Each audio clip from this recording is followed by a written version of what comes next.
أشرف الأنبياء والمرسلين وعلى آله وأصحابه أجمعين. أما بعد فأعوذ بالله من الشيطان الرجيم. بسم الله الرحمن الرحيم. والذين جاهدوا فينا لنهدينهم سبلنا وإن الله لمع المحسنين. وقال تعالى: كنتم خير أمة أخرجت للناس تأمرون بالمعروف وتنهون عن المنكر وتؤمنون بالله. وقال تعالى: قل هذه سبيلي أدعو إلى الله على بصيرة أنا ومن اتبعني وسبحان الله وما أنا من المشركين. وقال النبي صلى الله تعالى عليه وسلم: لا يؤمن أحدكم حتى يكون هواه تبعا لما جئت به، أو كما قال عليه الصلاة والسلام. قابل احترام بھائیوں، دوستوں اور بزرگوں، اللہ تعالیٰ نے ہمیں بے شمار نعمتیں عطا فرمائی ہیں. ان نعمتوں کو ہم شمار بھی نہیں کر سکتے. خود اللہ تعالیٰ کا ارشاد ہے: وَإِن تَعُدُّوا نِعْمَتَ اللَّهِ لَا تُحْصُوهَا. اگر تم اللہ کی نعمتوں کو شمار کرو تو شمار نہیں کر سکتے. لیکن ہمارے اللہ تعالیٰ نے سب سے جو بڑی دولت دی ہے، جو سب سے بڑی نعمت دی ہے، وہ اللہ تعالیٰ نے ہمیں ایمان کی نعمت عطا فرمائی. یہ اللہ تعالیٰ کی سب سے بڑی نعمت ہے. کتنا انسان ہے دنیا کے اندر، ارب ہا انسان ہیں دنیا میں، جن کے پاس مال ہے، دولت ہے، چیزیں ہیں، ڈالر ہیں، پاؤنڈ ہیں، مادی نقشے ہیں، لیکن ان بیچاروں کے پاس ایمان نہیں ہے. وہ مرتے ہی سیدھے جہنم کے اندر جائیں گے، عذاب کے اندر گرفتار ہوں. تو یہ اللہ تعالیٰ نے ہمیں سعادت بخشی ہے کہ ایمان جیسی نعمت عطا فرما. حدیث شریف کا مفہوم ہے کہ جو آدمی ذرہ ایمان لے کر دنیا سے جائے گا، اللہ تعالیٰ اس کو بھی اس دنیا سے 10 گنا بڑی جنت رقبے کے اعتبار سے عطا فرما. جو آدمی اخیر جنت میں جائے گا، جہنم سے نکل کر اپنے گناہوں کی سزا بھگت کر، کیونکہ مسلمان سارے جنت میں جائیں گے، لیکن داخلہ 2 طرح کا ہے. ایک ہے کہ سیدھے جنت میں جائیں گے، اور ایک ہے کہ جہنم سے ہو کر جائیں گے، اپنے گناہوں کی سزا بھگت کر جائیں گے. اللہ تعالی ہم سب کی حفاظت فرمائے، اور اللہ تعالی ہمیں سیدھا جنت کے اندر داخلہ نصیب فرمائے. اگر جہنم میں آدمی چلا گیا اور سزا وہاں کی کوئی معمولی سزا نہیں ہے، جیسے بار بار آپ حضرات سے سنا ہے اور آتا ہے کتابوں میں، اگر ایک آدمی نے نماز کو قضا کر دیا، بعد میں اس نے نماز جو ہے وہ پڑھی بھی نہیں، قضا بھی نہیں کی، اور وہ توبہ بھی نہیں کیا، استغفار نہیں کیا. اگر توبہ کر لے گا، معافی مانگ لے گا تو اللہ تعالیٰ معاف کر دیں گے. نماز اس نے قضا پڑھ لی، توبہ کر لی.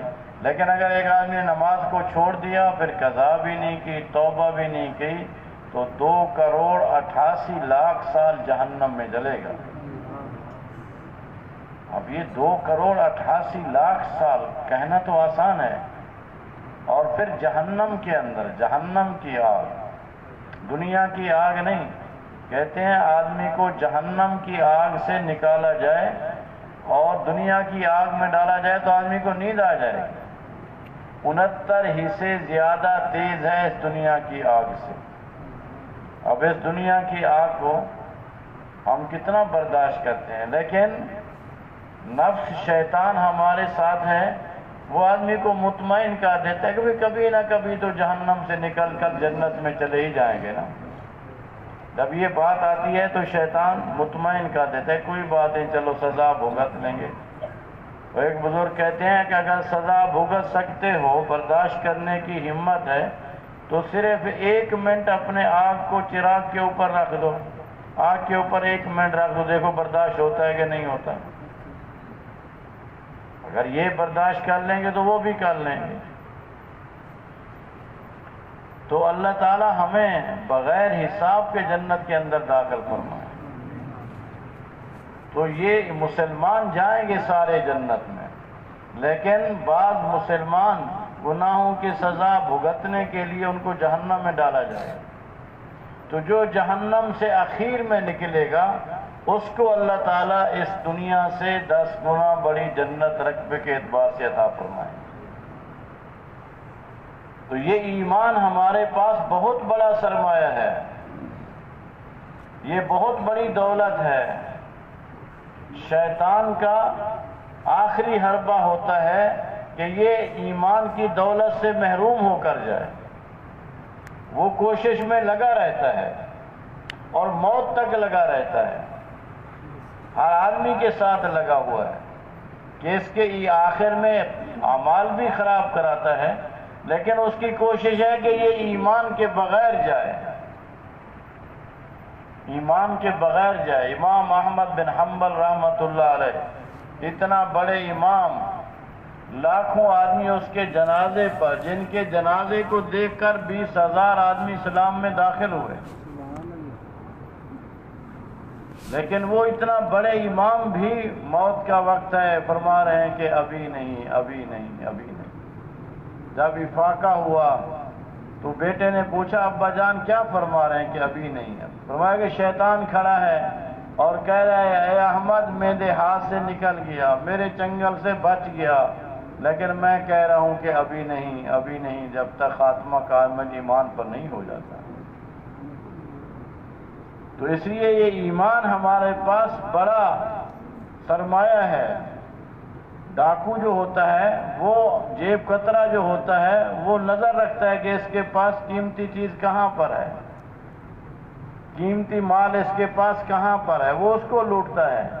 تو اس طرح شیطان ہمارا دشمن ہے، تو اس کی کوشش ہے کہ یہ اس کا ایمان دنیا سے جاتے ہوئے ختم ہو جائے۔ تو 2 گناہ علماء نے لکھے ہیں، اشارہ کیا ہے کہ ان 2 گناہوں کی وجہ سے آدمی کے ایمان کے سلب ہونے کا خطرہ ہوتا ہے۔ ایک تو آدمی جو ہے وہ غصے میں بیوی کو طلاق دے دیتا ہے، دیتا بھی آدمی غصے میں ہے، طلاق دے دی، بیوی حرام ہو گئی۔ اب یہ بتاتے ہوئے شرماتا ہے کسی کو کہ میرے چھوٹے چھوٹے بچے ہیں، میرا تو گھر اجڑ جائے گا، میرے بچے ضائع ہو جائیں گے، ساری زندگی حرام کاری میں مبتلا رہتا ہے، اور اس کے ایمان کے سلب ہونے کا بھی خطرہ ہے موت پر۔ اور دوسرا، آدمی کسی کا حق دبا لیتا ہے، مال دبا لیا، زمین دبا لی، پیسے دبا لیے، اور دل کو سمجھاتا ہے کہ میں واپس کر دوں گا، واپس کر دوں گا، لیکن واپس کرنے کی نوبت نہیں آتی اور دنیا سے چلا جاتا ہے، تو اس کے ایمان کے سلب ہونے کا بھی خطرہ ہے۔ اس لیے حقوق العباد کے بارے میں ہمیں غفلت نہیں برتنی چاہیے، حقوق العباد کو اہتمام کے ساتھ ادا کرنے کی کوشش کرنی چاہیے۔ اور پھر ہمارے حضرت شیخ الحدیث صاحب نور اللہ مرکزہ انہیں فضائل اعمال کے اندر فضائل میں ذکر کیا ہے، تو یہ 2 باتیں ذکر کر کے فرماتے ہیں کتنا لوگ ہوں گے قیامت میں جو دنیا میں مسلمانوں میں مردم شماری میں مسلمانوں کی فہرست میں، لیکن قیامت کے دن کافروں کی صف میں۔ فرماتے ہیں کہ افسوس اس پر نہیں ہے جو ہے مندر میں رہا یا چرچ اور گرجے میں رہا اور قیامت میں کافروں میں ہو گیا، افسوس تو اس پر ہوگا جو مسلمان ہوگا، مسجد کے اندر رہا ہوگا، لیکن قیامت میں کافروں کی صف، افسوس تو اس پر ہوگا۔ تو اس لیے یہ ایمان ہمارے پاس بڑا سرمایہ ہے۔ یہ جو ہماری دعوت کی محنت ہے، تبلیغ کی محنت ہے، یہ ایمان سیکھنے کی محنت ہے۔ اس لیے مولانا الیاس صاحب رحمۃ اللہ علیہ فرماتے تھے کہ لوگوں نے اس کا نام تبلیغی جماعت رکھ دیا ہے، اگر میں اس کا کوئی نام تجویز کرتا تو اس کا تحریک ایمان سیکھنے کی تحریک ہے، ایمان سیکھنے کی چیز ہے، لیکن ہم نے ایمان کو سیکھا ہی نہیں۔ حضرات صحابہ کرام فرماتے ہیں تعلمنا الایمان ثم تعلمنا القرآن، پہلے ہم نے ایمان سیکھا پھر ہم نے قرآن سیکھا۔ اور کہتے ہیں کہ علماء کرام فرماتے ہیں اتنا ایمان سیکھنا ہر آدمی پر فرض ہے کہ اس کو فرائض پر اور واجبات پر کھڑا کر دے، فرائض ادا کرے، واجبات ادا کرے، اور محرمات جن چیزوں کو اللہ نے حرام کر دیا ہے ان سے بچے، اور مکروہ تحریمی سے جو حرام کے قریب چیزیں ہیں ان سے بچے۔ اتنا ایمان سیکھنا ہر آدمی پر فرض ہے۔ یہ تو نکلتے ہیں اپنا ایمان سیکھنے کے لیے، اپنا ایمان بنانے کے لیے۔ تو ایمان آدمی کا بنے گا محنت کرنے سے، محنت کرنے سے، قربانی کرنے سے آدمی کا ایمان بنے گا، اور ایمان کے ماحول میں آدمی رہے گا تو آدمی کا ایمان ترقی کرے گا۔ یہ ایک ہمارا ایمان ہے، ایک حضرات صحابہ کرام رضوان اللہ تعالی علیہم اجمعین کا ایمان ہے۔ انہوں نے کیسے اپنے ایمان پر محنت کر کے ایمان کو مضبوط کیا تھا۔ آپ علیہ السلام نے ایک صحابی کو سو رہے تھے جگایا، اور بلکہ اوروں کے بارے میں بھی آتا ہے روایات میں، آپ نے پوچھا کیف اصبحت یا حارثہ، تو نے اے حارثہ کیسے صبح کی ہے؟ کہا اصبحت مؤمنا حقا، میں نے ایمان کی حالت میں صبح کی ہے۔ آپ نے فرمایا لکل قول حقیقہ، ہر ایک بات کی حقیقت ہوتی ہے، دعویٰ ہوتا ہے، اس کی دلیل ہوتی ہے، تیری اس بات کا کیا ثبوت ہے کہ تو نے ایمان کے ساتھ صبح کی ہے؟ تو ان صحابی نے جواب دیا جس کا کم و بیش مفہوم ہے، عذفت نفسی عن الدنیا، میں نے اپنے نفس کو دنیا سے ہٹا لیا، دنیا سے میں نے اپنا منہ موڑ لیا ہے۔ یعنی ضرورت کے لیے تو کمانا ہے، کرنا ہے آدمی نے، لیکن دنیا کے پیچھے پڑ جانا، رات دن دنیا کا فکر، دنیا سوار ہے آدمی کے اوپر، اور ایسے لگتا ہے کہ جیسے آدمی پیدا ہی دنیا کمانے کے لیے ہوا ہے، اور صلاحیت اسی پر دنیا پر لگ رہی ہے۔ دکاندار ہے تو ایسے لگتا ہے جیسے کہ یہ پیدا ہی دکان کے لیے ہوا ہے، زمیندار ہے زمین میں ایسا لگا ہوا ہے کہ گویا کہ پیسے کے لیے یہ جو ہے نا زمینداری کے لیے پیدا ہوا ہے، حالانکہ یہ ضرورت کی چیزیں ہیں، ان کو کرنا منع نہیں ہے، ان اسباب کو اختیار کرنا ہے۔ حضرت جی مولانا یوسف صاحب رحمۃ اللہ علیہ کا ایک قول ہے، بڑوں کی بات ہے، فرماتے ہیں کہ جو لوگ آج دنیا کے پیچھے اعمال کو بگاڑ رہے ہیں، اللہ کو ناراض کر رہے ہیں، اور مال دولت کار کوٹھی بنگلے کے پیچھے لگے ہوئے ہیں، فرماتے ہیں یہ ان کو ایسے اللہ دنیا میں دے رہا ہے جیسے چوہوں کو دیتا ہے، اور ان کے اوپر مصیبتوں کے جو ہے نا پہاڑ ٹوٹنے والے ہیں۔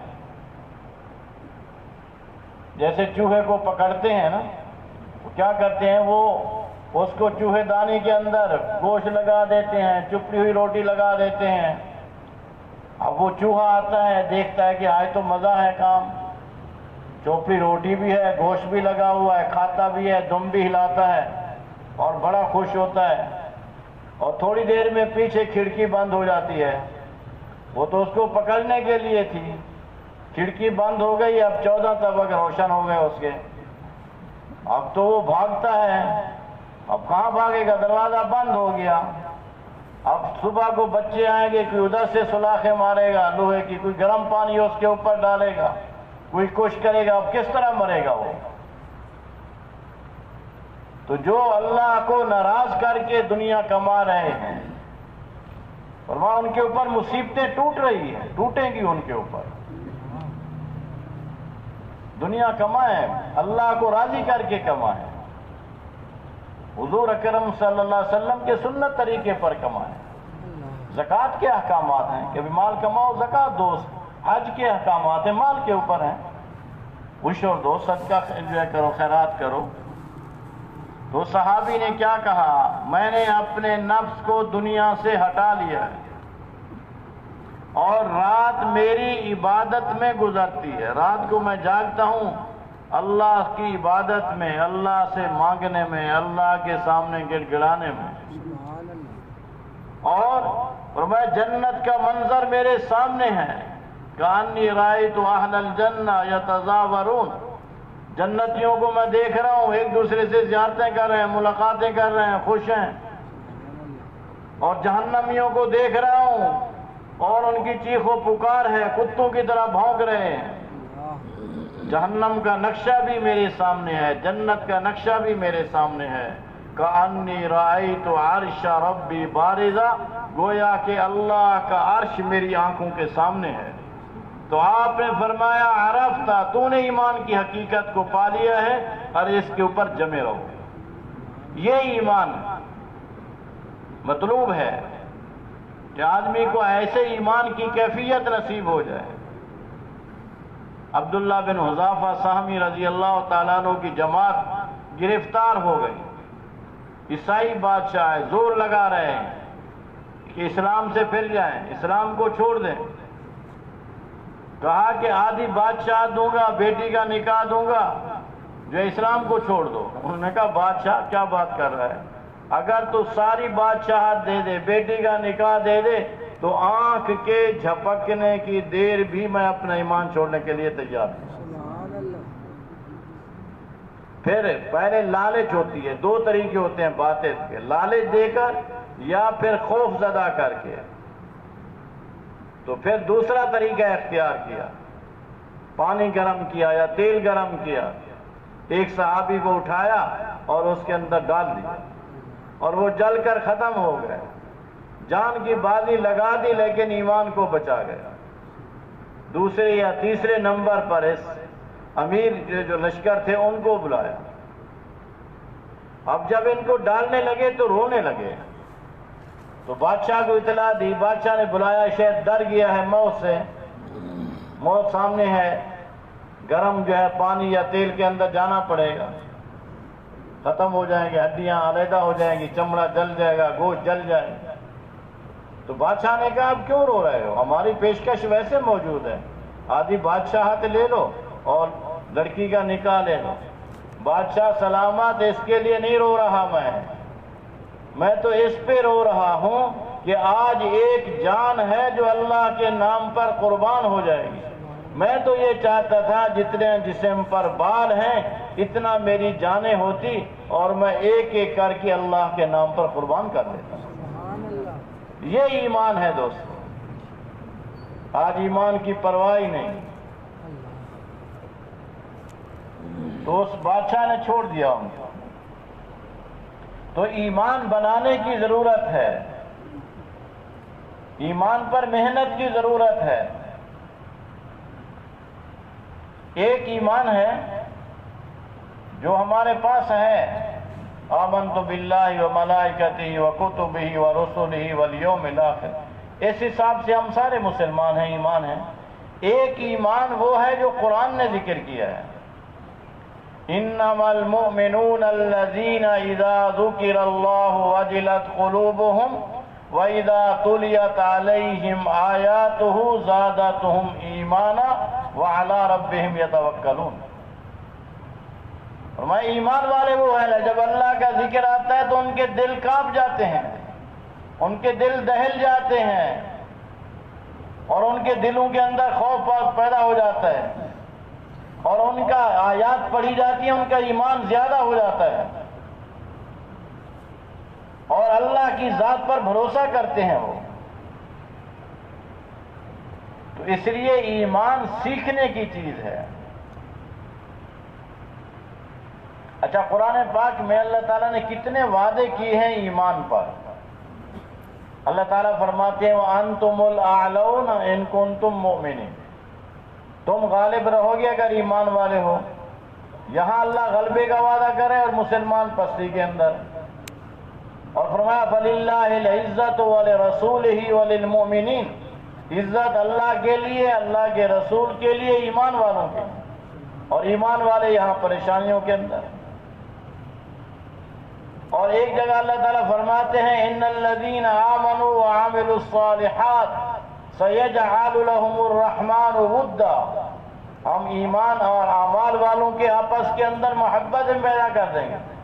لیکن یہاں مسلمان ایک دوسرے سے حسد، ایک دوسرے سے نفرت، ایک دوسرے سے بغض، اور ایک دوسرے کے سے محبت کی بجائے لوٹ مار، لڑائی جھگڑے، ہیرا پھیری، ملاوٹ کر رہے ہیں، مسلمان کے ساتھ کر رہے ہیں۔ اور اللہ تعالیٰ فرماتے ہیں محبت دیں گے۔ اور ایک جگہ اللہ تعالیٰ فرماتے ہیں الذین آمنوا ولم یلبسوا ایمانہم بظلم اولئک لہم الامن، ہم ایمان والوں کو امن عطا فرمائیں گے، سکون عطا فرمائیں گے۔ اب مسلمان پریشان ہیں، جگہ جگہ مسلمان ذلیل ہو رہے ہیں۔ تو اللہ نے کتنی وعدے کیے ہیں قرآن پر، اور کہا وَقَانَ حَقًّا عَلَيْنَا نَصْرُ الْمُؤْمِنِينَ، کہ ہماری ذمہ ہے ایمان والوں کی مدد کرنا۔ لیکن علماء کرام فرماتے ہیں اللہ کے یہ وعدے سارے کامل ایمان والوں کے ساتھ ہیں۔ جو ہمارے پاس ایمان ہے وہ ایمان تو ہے، لیکن کس درجے کا ایمان ہے؟ جیسے ایک آدمی کے پاس 10,000 روپے ہیں، ایک آدمی کے پاس 10 کروڑ روپے ہیں۔ اب 10,000 والا بھی نہیں اس کو نہیں کہہ سکتے کہ تیرے کے پاس پیسے نہیں، لیکن ظاہری طور پر جس کے پاس 10 کروڑ ہیں وہ کتنی چیزیں خرید کر سکتا ہے، اور جس کے پاس 10,000 ہیں وہ کتنی چیزیں خرید کر سکتا ہے۔ وہ کہے کہ میں اچھی سے اچھی گاڑی لے لوں، اور میں اچھے سے اچھی دکان خرید کر لوں 10,000 میں، وہ چاہتا تو رہے گا لیکن ہوگا نہیں۔ تو اس طرح ہمارے پاس ایمان تو ہے، لیکن اتنا کمزور ایمان ہمارا ہو گیا کہ مسلمان کو گھر سے اٹھا کر مسجد میں نہیں لا رہا، مسلمان کو دکان سے اٹھا کر مسجد میں نہیں لا رہا، مسلمان کو دفتر سے اٹھا کر مسجد میں نہیں لا رہا، کمزور ایمان ہے۔ یا جیسے دیکھو ایک آدمی، اور مفتی صاحب مثال فرما رہے تھے، جیسے ایک آدمی پہلوان ہے، کشتیاں کرتا ہے، مقابلے کرتا ہے، ایک آدمی چارپائی پر پڑا ہوا ہے، وہ بیچارہ کروٹ بھی نہیں لے سکتا، تو زندہ تو وہ بھی ہے جو پہلوان ہے، لیکن جو چارپائی پر پڑا ہوا ہے کروٹ بھی نہیں لے سکتا وہ بھی زندہ ہے، مردہ اس کو بھی نہیں کہیں گے۔ لیکن جو کام پہلوان تندرست صحت مند آدمی کر سکتا ہے، وہ جو چارپائی پر پڑا ہوا ہے وہ تو نہیں کر سکتا ہے۔ ہمارا ایمان صحابہ کرام کے بارے میں آتا ہے اعظم من الجبال، صحابہ کرام کا ایمان پہاڑوں سے بھی زیادہ مضبوط ہے۔ سبحان اللہ۔ ہم اپنے ایمان کی خود حالت دیکھیں کہ ہمارے ایمان کی کیا کیفیت، اور ہم نے کتنا ایمان پر محنت کی ہے۔ یہ سارے وعدے اللہ کی طرف سے کامل ایمان پر ہیں، اور حضرات صحابہ کرام کیا کامل ایمان تھا تو اللہ کی طرف سے یہ سارے وعدے ان کے ساتھ پورے ہوئے۔ تو ایمان بنانے کے لیے محنت ہے، اللہ کے راستے کے اندر نکلنا، کہ اللہ کی ذات پر یقین آ جائے کہ کرنے والی ذات اللہ کی ہے، کائنات کا ذرہ ذرہ اللہ کے حکم کا پابند ہے،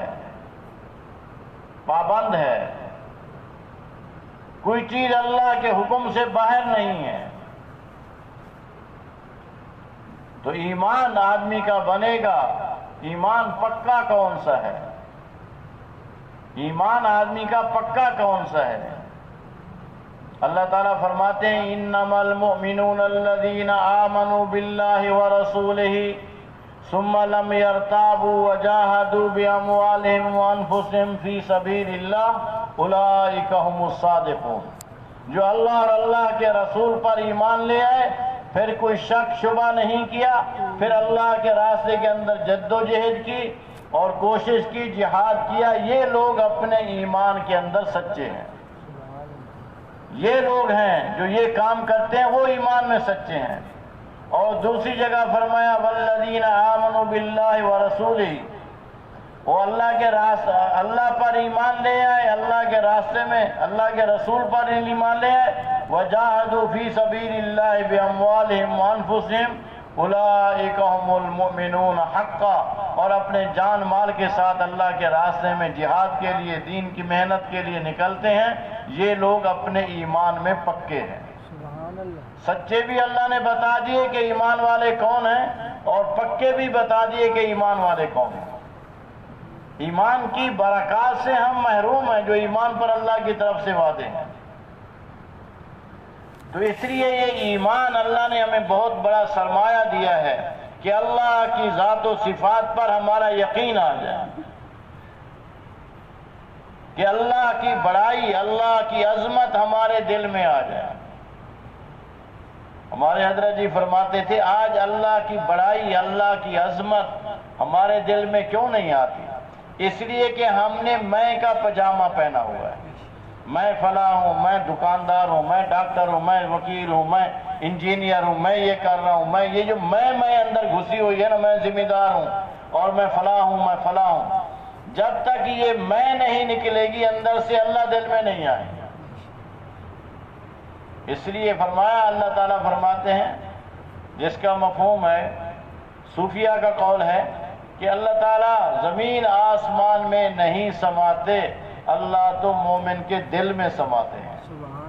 لیکن دل خالی تو ہو، اللہ کی محبت ہمارے دلوں کے اندر آ جائے، ہماری طبیعتوں پر تقاضا تو ہو، اللہم اجعل حبک احب الی من نفسی واہلی ومن الماء البارد۔ اے اللہ اپنی محبت ہمارے ساتھ ایسا کر دے کہ ہمیں اپنے اہل و عیال سے، اپنے مال سے، اور سخت پیاس کی حالت میں ٹھنڈا پانی سے بھی آپ کی محبت زیادہ ہو جائے۔ تو یہ ایمان ہمارے اندر آ جائے۔ اللہم انی اسألک ایمانا یباشر قلبی، اے اللہ ایسا ایمان دے جو میرے دل کے اندر رچ بس جائے۔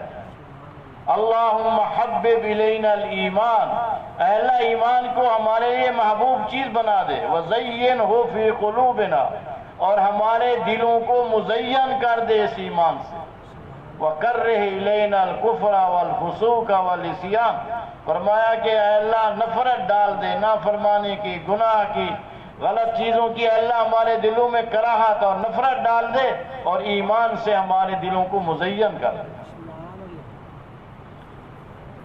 تو اپنے ایمان کی سلامتی کی دعا مانگتے رہنا چاہیے۔ ربنا لا تزغ قلوبنا بعد اذ ہدیتنا وہب لنا من لدنک رحمہ انک انت الوہاب۔ یہ ایمان کی سلامتی کی آدمی دعا مانگتا رہے، یا یوسف علیہ السلام کی دعا بھی ہے، وہ بھی مانگتا رہے، فاطر السماوات والارض انت ولی فی الدنیا والآخرہ توفنی مسلما والحقنی بالصالحین۔ کہ اللہ تو زمین آسمان کو پیدا کرنے والا ہے، اور تو ہی میرا رب ہے، اور تو ہی میرا دوست ہے، اور مجھے اس حالت میں موت دے کہ میں فرما بردار ہوں، اور نیک لوگوں میں مجھے شامل کر، نیک لوگوں میں شامل کر۔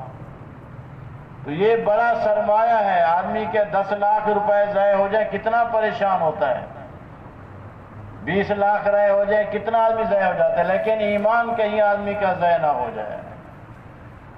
یہ ایمان بڑا سرمایہ ہے، اس کو ہم نے قبر میں لے کے جانا ہے، اپنے ایمان کی حفاظت کرنی ہے، اللہ کے راستے میں نکلنا ہے، تاکہ ہم ایمان کے ماحول کے اندر رہیں۔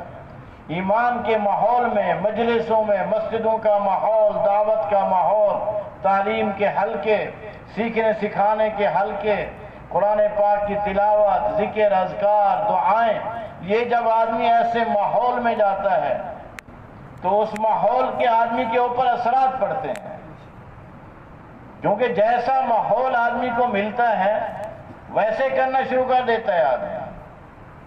آج باطل نے محنت کر کے ہمارے ماحول کو خراب کیا، گھروں کا ماحول ہمارا بدل گیا، مارکیٹوں کا ماحول ہمارا بدل گیا، جماعت میں آدمی جاتا ہے، اللہ کے راستے میں نکلتا ہے، کیا دیکھتا ہے کہ ایک جماعت کا آدمی تسبیح پڑھ رہا ہے، تو اس کو بھی شوق ہوتا ہے کہ میں بھی تسبیح لے لوں، اور پھر آدمی کو سب کو دیکھتا ہے کہ سب کے سر کے اوپر ٹوپیاں ہیں، تو وہ بھی ٹوپی لے لیتا ہے کہ میں بھی ٹوپی کے ساتھ رہوں، اور پھر سب کو دیکھتا ہے نماز پڑھتے ہیں تو وہ بھی نماز پڑھنے، یعنی ایک ماحول کا اثر اس کے اوپر شروع ہو جاتا ہے۔ تو اس لیے اللہ کے راستے میں نکالا جاتا ہے کہ ہم ایک ایمانی ماحول کے اندر رہیں، 4 مہینے مسلسل ایسے ماحول میں رہیں، 40 دن، سال، 7 مہینے۔ جب آدمی ایسے ماحول میں رہے گا تو اندر سے ایمان اس کا جوش مارے گا، اور وہ جب ایمان ہوگا تو وہ آدمی کو عمل پر کھڑا کرے گا۔ اس لیے کہتے ہیں بقدر ایمان آدمی عمل کرتا ہے، اور جتنا آدمی کا ایمان مضبوط ہوگا اتنا آدمی کے عمل مضبوط ہوں گے۔ کہتے ہیں کہ بلوچستان میں ایک آدمی کے گھر میں ایک وزیر تھا، اس کے پاس ڈاکو آ گئے، فائل لے کر آ گئے کہ بھائی یہ اس کے اوپر سائن کرو، دستخط کرو، کوئی غلط کام تھا، ورنہ یہ اتنا گولیاں ہیں تمہارے اندر سے گزریں گے۔ اب وہ وزیر کچھ بیچارہ ایمان والا تھا، تو اس نے کہا چلو یہ رکھو، ایک بات مجھے بتاؤ، ایک بات بتاؤ کہ اگر میں دستخط کر دیتا ہوں اور یہ پیسے لے لیتا ہوں تو بتاؤ میں جنت میں جاؤں گا یا جہنم میں جاؤں گا؟ وہ کہنے لگے ہم تو ہیں تو ایسے ہی ویسے، لیکن اتنا پتہ ہے غلط کام کرے گا تو جائے گا جہنم میں۔ اس نے کہا اچھا میں دستخط نہیں کرتا اور تم یہ 5 گولیاں مجھے مار دیتے ہو، میں مر جاؤں گا، تو بتاؤ میں جنت میں جاؤں گا یا جہنم میں جاؤں گا؟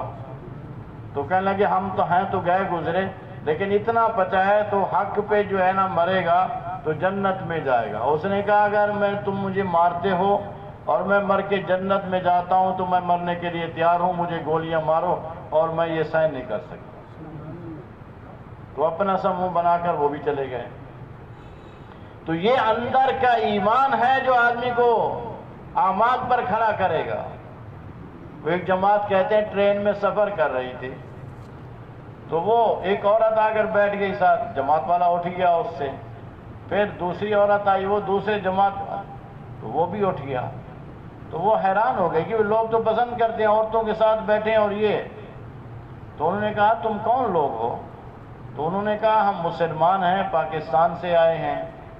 تو اس نے کہا کتنا عرصے کے لیے؟ انہوں نے بتایا کہ 6-7 مہینے کے لیے آئے ہیں۔ کہنے لگا تم نے کسی عورت کو ہاتھ نہیں لگایا؟ میں نے کہا نہیں۔ تو انہوں نے کہا ہمیں سمجھ میں نہیں آتا کہ بھی اتنا مہینے آپ گھر سے دور ہیں اور کسی عورت کو ہاتھ بھی نہیں لگایا، یہ کیسے آپ نے اپنے آپ کو روک لیا؟ تو وہ ساتھ ڈبے کے اندر وہ ہینڈل کھڑا تھا، کہا یہ ہینڈل کیوں ہے جماعت والے؟ اس نے کہا کہ اس کو اگر کھینچو گے تو یہ گاڑی رک جائے گی۔ کہا کیا اتنا اس کے اندر پاور ہے؟ اس نے کہا یہ انجن والے کو اطلاع دے گا تو وہ گاڑی رک جائے گی۔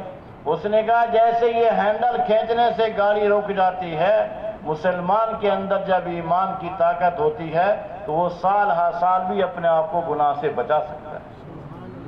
یہ ایمان کی پاور ہے، یہ ایمان کی طاقت ہے۔ تو اس لیے یہ ایمان ہمیں بنانا پڑے گا، ماحول سے ہمارا ایمان بنے گا، اللہ کی ذات و صفات کا یقین ہمارے دلوں میں آ جائے کہ کرنے والی ذات اللہ کی ہے، اللہ کی بڑائی ہمارے دل کے اندر آئے۔ اس لیے پیدا ہوا انسان، بچہ پیدا ہوا تو پہلے دن سے اس کو اللہ کی بڑائی کے بول بولے گئے۔ بچہ پیدا ہوا تو دائیں کان میں آذان، اللہ اکبر اللہ اکبر اللہ اکبر اللہ اکبر، پہلے دائیں کان میں آذان اور دوسرے میں تکبیر کہی گئی اللہ کے، کیونکہ تو دنیا میں جا رہا ہے، دنیا میں بڑے بڑے بول سنے گا، یہ بڑا مالدار، یہ بڑا وزیر، یہ بڑا جو ہے وہ کاروباری، اور یہ بڑا بڑا فیکٹری والا، بڑے مال والا، بڑے زمینوں والا، تو بڑے بول جا کر سنے گا۔ تو اس لیے پہلے سے تمہیں بتا رہے ہیں کہ بڑائی صرف اللہ کے لیے، اللہ اکبر، اللہ ہی بڑے۔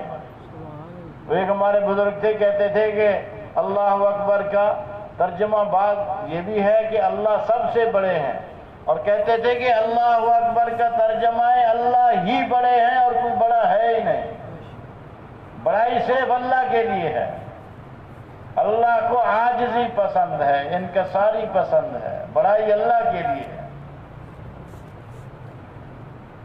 تو بچہ پیدا ہو گیا تو اس وقت سے اللہ کی بڑائی کے کان آواز، اور پھر 5 وقت مسجد سے آذان دی گئی سپیکر پر، اللہ اکبر اللہ اکبر، سن لے اللہ بڑے ہیں، اور 30 دفعہ یہ ہو گیا سپیکر پر، 6 دفعہ ایک دفعہ اذان میں ہوتا ہے، 5 دفعہ اذان ہوتی ہے۔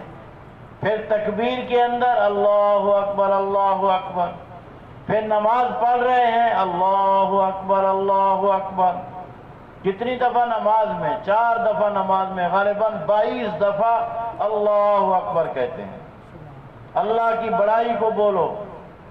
کہتے ہیں کہ آدم علیہ السلام سے لے کر آج تک جتنا انسان آئے، انبیاء نے اپنی شان کے مطابق اللہ کی بڑائی کو بیان کیا، صحابہ کرام نے اپنی شان کے مطابق، اور فلاسفہ، علماء، محدثین، عام انسان نے جتنا اللہ کی بڑائی کو بیان کیا، اور جتنا حضرت محمد صلی اللہ علیہ وسلم نے اللہ کی عظمت کو، اللہ کی بڑائی کو بیان کیا، اللہ اکبر اللہ اس سے بھی بڑے ہیں۔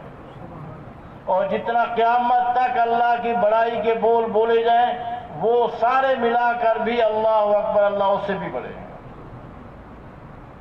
اس لیے قرآن پاک میں بھی کہا گیا ہے وَلَوْ أَنَّ مَا فِي الْأَرْضِ مِنْ شَجَرَةٍ أَقْلَامٌ وَالْبَحْرِ، ساری دنیا کے درخت کلمے بن جائیں، ساری دنیا کے سمندر سیاہی بن جائیں، اور 7 سمندر ملا دیے جائیں، سارے انسان لکھنا شروع کر دیں، یہ کلمے گھس کر ختم ہو جائیں گی اور یہ سیاہی ختم ہو جائے گی، اور اللہ کی بڑائی کا بول اور اللہ کی عظمت ختم نہیں ہوگی۔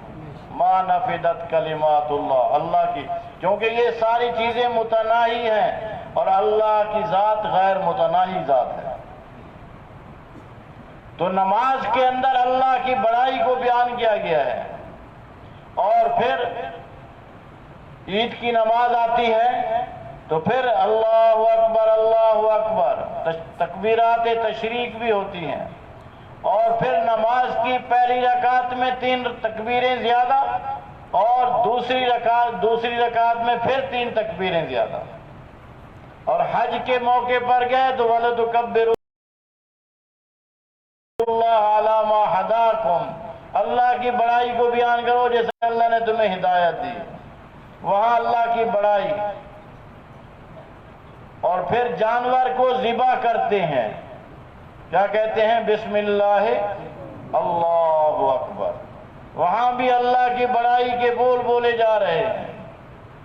عید کا موقع ہے، حج کا موقع ہے، اور یہاں تک کہ آدمی فوت ہو گیا اور اس کا جنازہ سامنے رکھا ہوا ہے اور نماز جنازہ پڑھ رہے ہیں تو وہاں پر بھی 4 دفعہ کہتے ہیں اللہ اکبر اللہ اکبر اللہ اکبر اللہ، یعنی پیدائش سے لے کر اخیر تک اللہ نے اپنی بڑائی کے بول بلوائے، اللہ کی ذات کو پہچانو۔ ایک بزرگ فرما رہے تھے کہ اگر اللہ سے رابطہ ہو جائے، اللہ سے تعلق قائم ہو جائے، دنیا بھی جنت ہے، قبر بھی جنت ہے، قیامت بھی جنت ہے۔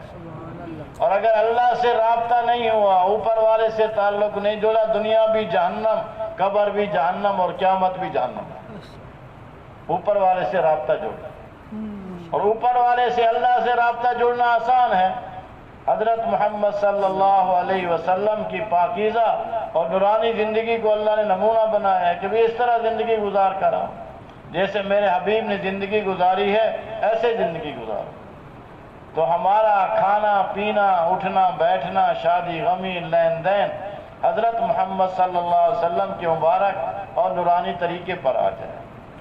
آپ نے فرمایا من تمسک بسنتی عند فساد امتی فلہ اجر 100 شہید، فرمایا جو فساد کے زمانے میں میری ایک سنت کو مضبوطی سے پکڑے گا اللہ تعالیٰ اس کو جو ہے 100 شہیدوں کا ثواب عطا فرمائے گا۔ غالباً حضرت انس رضی اللہ عنہ سے فرمایا ہے، انس اگر تو اس بات پر قدرت رکھتا ہو تو رکھ لے کہ تو اس حال میں ہو کہ تیرے دل میں کسی مسلمان کے بارے میں کینہ نہ ہو، کسی مسلمان کے بارے میں کھوٹ نہ ہو۔ تو فرمایا کر لے، یہ میری سنت ہے، اور جو میری سنت سے محبت کرتا ہے قیامت کے دن وہ میرے ساتھ ہوگا جنت میں۔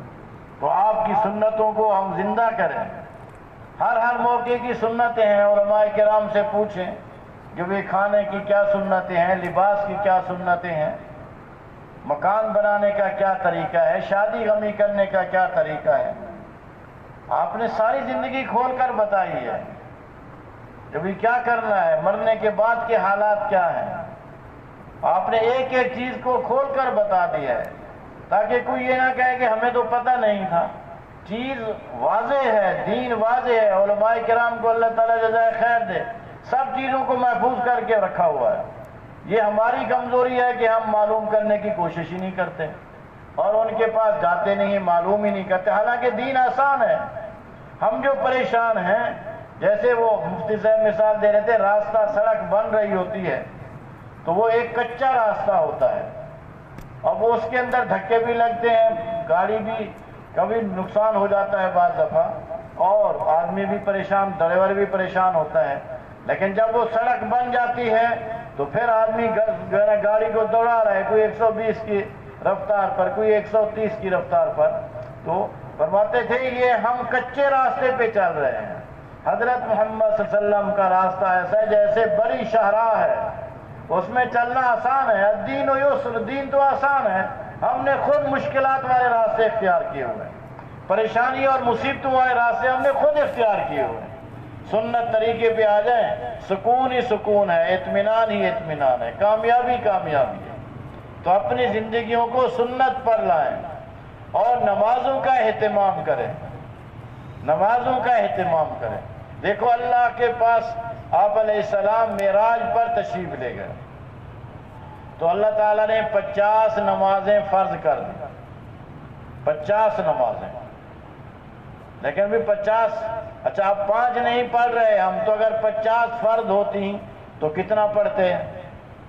اگر 50 فرض ہو جاتی تو کتنا پڑھتے؟ تو پھر اللہ نے کیا کیا، 50 میں سے صرف ایک نقطہ ہٹا دیا۔ 50 کیا ہوتا ہے 5، اور اس کے ساتھ کیا ہوتا ہے نقطہ ہٹا دیا۔ اب نقطہ ہٹا گیا تو کتنی رہ گئیں 5۔ اب اس نقطے کے ہٹنے کی وجہ سے کتنا لوگ جنتی بن گئے، نمازی بن گئے۔ بھئی 5 نمازیں پڑھنی، اگر 50 ہوتی تو کہتے جی کیا کریں 50 نمازیں نہیں پڑھی جاتی، حالانکہ کہتے ہیں ایمان والے جو ہوتے چاہے 100 نمازیں ہوتی پھر بھی پڑھتے ہیں، لیکن کمزور ایمان والے۔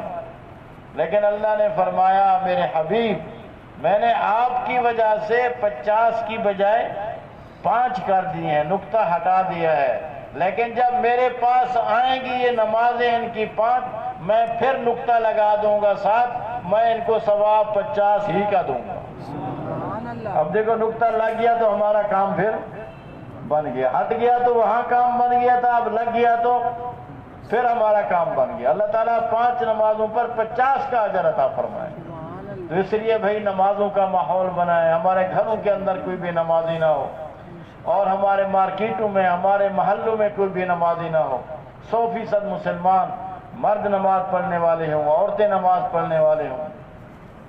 اذان کا وقت آ جائے ہو جائے تو سارے کاموں کو چھوڑ کر مسجد کی طرف سارے بھاگے جا رہے ہیں، پتہ چلے یہ مسلمانوں کا بازار ہے، مسلمانوں کا یہ منڈی ہے، اور مسلمانوں کی یہ مارکیٹیں ہیں، 100% لوگ نماز کی طرف جا رہے ہیں۔ تو کتنی اللہ کی طرف سے رحمتیں، برکتیں، سکون اور اطمینان ملے گا۔ اور پھر جناب رسول اللہ صلی اللہ علیہ وسلم کے بارے میں آتا ہے اذا حضبہ امر فزع الی الصلاۃ، جب آپ کو کوئی سخت امر پیش آتا تھا فوراً نماز کی طرف متوجہ ہو جاتے تھے۔ تو بھائی جب آدمی کو کوئی پریشانی ہے، کوئی مسئلہ ہے، فوراً نماز پڑھیں، اللہ کی طرف رجوع ہو گیا، اللہ سے رابطہ ہو گیا تو وہ پریشانی مصیبت اللہ تعالیٰ ہلکی کر دیں گے، ختم کر دیں گے۔ اللہ کی طرف ہم رجوع تو کریں، اللہ سے تعلق تو جوڑیں، نماز تو پڑھیں، 1 دفعہ پڑھیں، 2 دفعہ پڑھیں، 3 دفعہ پڑھیں، جتنا اللہ سے مانگتے رہیں، پڑھتے رہیں، اللہ تعالیٰ آسان کر دیں گے۔ اللہ سے مانگتے رہیں۔ صحابہ کرام نے تو نماز کے ذریعے سے بڑے بڑے مسائل حل کروا لیے۔ ابو مسلم خولانی رحمۃ اللہ علیہ نے مرا ہوا گدھا زندہ کرا لیا، نماز پڑھی، اللہ سے مانگا اور گدھا زندہ ہو گیا، پھر گدھے پہ سوار ہو کر پھر اپنی جماعت کے ساتھ جا کر شامل ہو گئے۔ تو ہم چھوٹے چھوٹے مسائل، ضرورتیں ہم اللہ سے مانگیں۔ کہتے ہیں نمک کی ضرورت ہے تو وہ بھی اللہ سے مانگو، جوتے کا تسمہ ٹوٹ جائے تو وہ بھی اللہ سے مانگو، اللہ سے مانگے۔ اللہ تعالیٰ اپنے خزانوں سے کچھ نہ کچھ، حدیث شریف میں ہے کہ جب آدمی ہاتھ اٹھاتا ہے دعا کے لیے، ہاتھ اٹھاتا ہے، اللہ تعالیٰ فرماتے ہیں مجھے شرم آتی ہے کہ میں بندے کے ہاتھ کو واپس خالی کر دوں۔ کچھ نہ کچھ اللہ کی طرف سے بندے کو ضرور ملتا ہے۔ آج ہم دعا مانگنے سے بھی محروم ہیں، دعا مانگنے کو بھی ہمارا جی نہیں لگتا، طبیعت نہیں چاہتی۔ وہ ایک مول سے بتا رہے تھے نا کہ ایک آدمی کہتا ہے جی میں فلاں آدمی کے پاس گیا، میری اس نے تعاون نہیں کیا، فلاں کے پاس گیا، میری مدد نہیں کی، میری ہیلپ نہیں کی۔ تو مول صاحب نے کہا تو نے 15-20 منٹ کی اللہ سے بھی دعا مانگی ہے؟ اس نے کہا 15-20 منٹ اللہ سے کیا مانگوں؟ اس نے کہا جس اللہ نے کام کرنا ہے وہ اس سے تو مانگتے نہیں، لوگوں کے پیچھے بھاگ رہے، لوگوں نے کام تھوڑا کرنا ہے تیرا، کام تو اللہ کے ارادے سے ہوگا، اللہ ان کے دل میں ڈالے گا تو تیرے کام کی کوشش کریں گے۔ تو 15-20 منٹ آج ہم دعا مانگنے کے لیے تیار نہیں، اور اللہ کی طرف ہمارا رجوع نہیں۔ بتاتے تھے جیسے دیکھو نا 10 عورتیں بیٹھی ہیں، اب ایک بچہ ہے، اس کے اندر اس کی خالہ بھی بیٹھی ہے، پھپھی بھی بیٹھی ہے، تو بچے کو ضرورت پڑے گی تو کس طرف دوڑے گا؟ ماں کی طرف جائے گا بچہ، اور رشتہ دار تو اور بھی بیٹھی ہیں عورتیں، لیکن بچہ کہاں جائے گا؟ ماں کی طرف۔ تو ہمیں جو بھی ضرورت پڑے ہم اللہ کی طرف رجوع کریں اور نماز پڑھیں اور علم کو سیکھیں اور اپنے بچوں کو عالم اور حافظ بنائیں، اور اللہ کا ذکر، اللہ کا دھیان ہو، ہماری زندگی غفلت والی نہ ہو۔ غفلت میں آدمی گناہ کرتا ہے، ادھر ادھر دیکھتا ہے، کوئی نہیں، پھر گناہ کر لیتا ہے۔ جب اس کو دھیان ہوگا کہ میرا اللہ مجھے دیکھ رہا ہے، اللہ مجھے دیکھ رہا ہے، اور ہمارے اخلاق اچھے ہو جائیں، ہم مخلوق خدا کو نفع پہنچانے والے ہوں۔ حدیث شریف میں فرمایا ارحموا من فی الارض یرحمکم من فی السماء، تم زمین والوں پر رحم کرو، آسمان والے تم پر رحم کریں۔ ہم اللہ کی مخلوق کو نفع پہنچائیں، خیر خواہی ہو، لوگوں کی ہمدردی ہو، یہ اللہ کے بندے ہیں اور حضور اکرم صلی اللہ علیہ وسلم کے امتی ہیں۔ میں نے اس کو نہیں دیکھنا کہ یہ کون ہے، کس برادری سے، یہ اللہ کا بندہ ہے، حضور اکرم صلی اللہ علیہ وسلم کا امتی ہے، میں نے اس کو نفع پہنچانا ہے، اور یہ خوش ہو جائے گا، اللہ خوش ہو جائے گا۔ قال ابن عبداللہ بن مبارک رحمۃ اللہ علیہ ہیں کہ کسی نے سفارش کرائی کہ میرے اوپر قرضہ ہے، آپ مجھے جو ہے نا 7,000 غالباً یا کم و بیش وہ دے، میں قرضہ ادا کروں۔ تو عبداللہ بن مبارک رحمۃ اللہ علیہ نے اپنے منشی کو لکھا کہ بھئی اس کو 7,000 جو ہے نا اس کو دے دو، 7,000 دے دو اس کو۔ تو جب منشی کے پاس وہ گیا تو اس نے عبداللہ بن مبارک کو خط لکھا، جی آپ اگر اتنا دینا شروع کر دیں گے تو پھر تو آپ غریب ہو جائیں گے، اتنا زیادہ رقم آپ جو ہے نا وہ کہہ رہے ہیں کہ اس کو دے دو۔ تو عبداللہ بن مبارک رحمۃ اللہ علیہ نے لکھا کہ تو منشی ہے یا میں منشی ہوں، اور پھر ساتھ فرمایا کہ پہلے 7,000 دینے تھے، اب اس کو 14,000 دے دیں 7 کی بجائے۔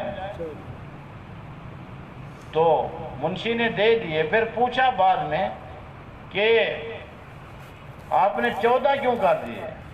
کہا کہ پہلے اس کو پتہ نہیں تھا کہ میں نے کتنا دینے ہیں، لیکن جب تو نے مجھے خط لکھا واپس میں نے جواب لکھا تو اس کو اندازہ ہو گیا کہ مجھے 7 ملنے ہیں، تو پھر میں نے 14 کر دیے اس لیے کہ غالباً حدیث کا مفہوم بتایا کہ جو کسی مسلمان کو اچانک خوش کر دیتا ہے اللہ اس سے راضی ہو جاتے ہیں. تو میں نے اس لیے کہا کہ 7 کا تو اس کو پتہ چل گیا ہے، اب لہٰذا 14 ملیں گے تو اچانک خوش ہو جائے گا، اللہ راضی ہو جائیں گے، میرا کام بن جائے گا. تو مسلمان کو ہم خوش کریں اور اس کی خوشی کے اسباب پیدا کریں، اس کو گاہک نہ سمجھیں، اس کو لوٹیں نہ. اس کو بقول ایک وہ ڈاکٹر صاحب کے ہمارے مسجد میں آئے تھے، کہنے لگے آج جو جہاں بیٹھا ہوا ہے بچھو بن کر ہمارے معاشرے کو ڈس رہا ہے. جو جس جگہ بیٹھا ہوا ہے، جس عہدے پر بیٹھا ہوا ہے، جس کرسی پر بیٹھا ہوا ہے، وہ ڈس رہا ہے معاشرے کو، اور لوگ جاتے ہیں پریشان ہو کے آتے ہیں. تو اس لیے ہم نفع پہنچائیں. دیکھو دین سکون والی زندگی ہے. ایک بزرگ فرماتے ہیں کہ جو نماز کے اندر سکون ہے، اعمال میں سکون ہے، اگر ایسا سکون، اطمینان اور مزہ جنت میں ہوگا تو پھر تو جنت ٹھیک ہے. یعنی جنت میں اتنا اطمینان ہوگا، اتنا مزہ ہوگا جو نماز میں اور اعمال کرنے کے اندر. اور ایک بزرگ فرماتے ہیں دنیا دار بیچارے قابل رحم ہیں، نہ انہوں نے دنیا کا مزہ چکھا، دنیا کے اندر مزہ چکھا رہا تو آرام کا، نہ بیچاروں کو آخرت کے اندر ملے، دنیا کے اندر بھی پریشانیوں میں. اور ایک بزرگ فرماتے ہیں اگر ان دنیا داروں کو پتہ چل جائے کہ ہمارے پاس کیا ہے، اللہ نے کتنا ہمیں سکون دیا ہے، کتنا اطمینان دیا ہے، کتنا اللہ نے ہمیں اعمال کی لذت اور چاشنی اور مٹھاس دیا ہے، اگر ان کو پتہ چل جائے تو یہ دشمنوں سے مقابلہ کرنے کی بجائے ہمارے ساتھ لڑنے کے لیے آ جائیں کہ ان کو اتنا بڑی دولت ملی ہوئی ہے. تو دوستو دین میں اللہ نے کامیابی رکھی ہے، اور جو کام کریں خالص اللہ کو راضی کرنے کا جذبہ ہو اور کوئی جذبہ نہ ہو، اور پھر یہ دین ہمارے اندر آ جائے، پوری انسانیت کے اندر آ جائے. اس کے لیے حضور اکرم صلی اللہ علیہ وسلم کی دعوت کی مبارک محنت ہے. اس مبارک محنت سے دین دنیا کے اندر آئے گا، دین زندہ ہوگا، دین کے سارے شعبے زندہ ہوں گے. فرماتے ہیں دعوت کے کام کی مثال ایسی ہے جیسے فصل ہے، درخت ہیں، باغات ہیں، گھنے ہیں، سبزیاں ہیں، ترکاریاں ہیں، سب کے لیے بنیادی ضرورت ہے وہ ایک سادہ پانی ہے. سادے پانی سے وہ باغ بھی ہرا بھرا ہوگا اور سبزیاں بھی اور اناج بھی، غلے بھی. تو اس دعوت